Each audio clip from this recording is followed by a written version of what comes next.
Non, ce que tu vis n'est pas karmique. Aujourd'hui, je voudrais qu'on parle du karma. Alors je sais que c'est la mode de croire que tout vient du karma, que tout vient des vies antérieures, que tout vient d'un blocage invisible.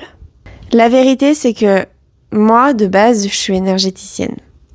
Et pendant très longtemps, j'ai travaillé avec le karma. J'ai travaillé avec les mémoires. J'ai travaillé avec le nettoyage de ces choses-là. Mais je me suis rendu compte, du coup, par expérience, que, en fait, la majorité du temps, c'est pas karmique. La majorité du temps, on va tout mettre sur le karma et sur les vies antérieures et sur ce qui s'est passé avant. Et il faut que j'aille vérifier. Il faut que je fasse un voyage en vie antérieure pour comprendre pourquoi je suis comme ça. Parce que c'est une fuite. Parce que c'est plus facile de penser que c'est invisible, que ça ne dépend pas de nous.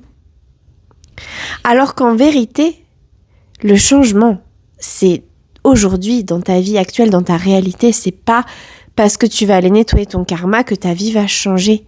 Ça veut pas dire que ça peut pas être un blocage karmique et qu'il y en a pas. Évidemment, ça existe. Mais la majorité du temps, c'est pas ça.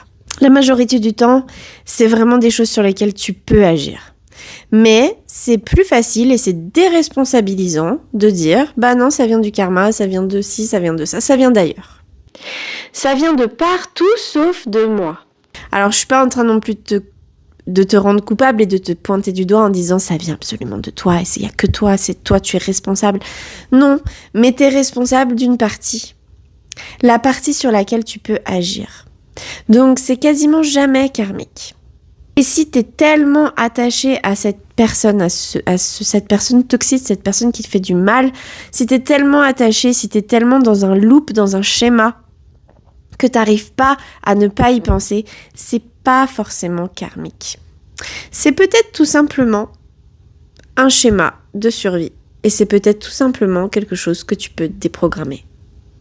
Mais ça va demander des efforts, ça va demander du temps, ça va demander de l'implication.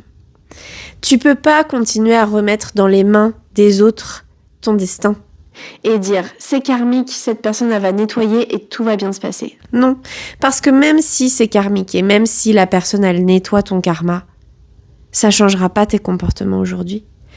Tu crois quoi, que t'es dans un film, qu'on va nettoyer ton karma et demain hop ta vie va changer? Ça marche pas comme ça. Donc même si c'est karmique, tu vas avoir du travail à faire. Donc autant que tu fasses la paix avec ça aujourd'hui et que tu acceptes que ça soit karmique ou que ce soit pas karmique, il y a des choses que toi tu dois faire.